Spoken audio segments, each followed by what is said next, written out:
Então, pessoal, como é que a potência elétrica, né, dos aparelhos pode ser cobrada para a gente no Enem? Importante você lembrar sempre, quando a gente fala de potência elétrica, a gente está falando diretamente da relação entre voltagem e corrente. E essas são as coisas que sempre influenciam para a gente quando a gente tem que falar de potência elétrica. A voltagem, principalmente, quanto maior for a voltagem que você liga esse aparelho, ele vai ter uma potência maior. Por que ele vai desenvolver uma potência maior? Porque quanto maior for a voltagem, maior é a corrente que ele recebe. E aí, consequentemente, ele vai gerar mais potência elétrica. Qual é a vantagem dele ter mais potência elétrica? Ele vai acabar, por exemplo, se for um aparelho térmico, ele vai esquentar mais rápido. Se for um aparelho que tem uma relação direta com temperatura, isso acontece de um tempo mais curto. Porém, você consome mais energia. Quanto maior for a potência desse aparelho, mais energia esse cara vai consumir. Então, ele não vai ser um aparelho econômico. Ele vai ser um aparelho, digamos que gasta mais energia. Mas ele vai economizar tempo. Na hora que você precisar, né, fazer um gasto energético rápido, ele vai estar ali sempre preparado para você. Tudo bem? E aí, como é que isso pode vir para a gente, né? Como é que isso pode ser cobrado para a gente? Vamos ver um exemplo aqui. Alguns animais, como o peixe elétrico, conseguem gerar corrente elétrica pela simples migração de íons de metais alcalinos através de uma membrana.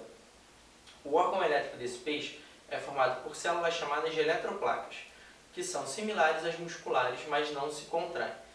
Essas células são discos achatados, nos quais uma superfície é inervada por terminações nervosas, colinérgicas. Quando estimuladas, apenas a superfície inervada é despolarizada. Milhares de eletroplacas empilham-se em série, formando um conjunto, que por sua vez se dispõe em paralelo. Então vamos resumir. São várias plaquinhas que podem gerar uma certa quantidade pequena de voltagem, que ficam ligadas em série, e esse bloco em série fica em paralelo com outros blocos. Certo? É como se fossem vários geradorzinhos que a gente tem ali.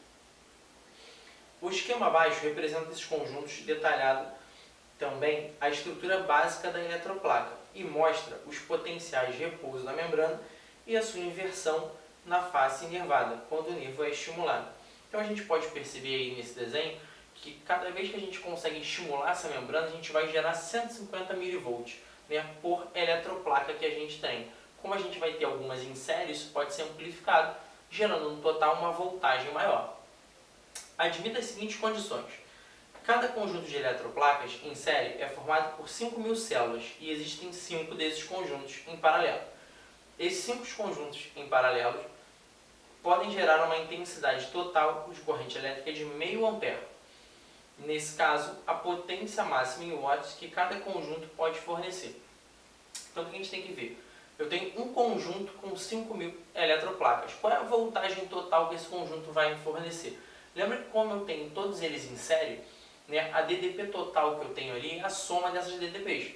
Então, na série, meu U total é 5.000 vezes 150 mV.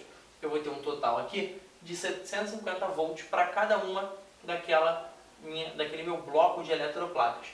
E aí, como é que a gente vai saber a corrente? Eu tenho 5 daqueles em paralelo, né, para me fornecer 0,5 ampere. Como eles são iguais, têm a mesma voltagem, eles fornecem a mesma corrente. Então, cada uma, né, daquela série vai me fornecer 0,1 ampere de corrente, que a gente vai ter a soma daquelas 5 dando o meu meio ampere. E aí, para a gente conseguir descobrir a potência total, é a corrente vezes a voltagem. Corrente, né, de 0,1, voltagem de 750, dá para a gente 75 watts de potência, que é a nossa opção B.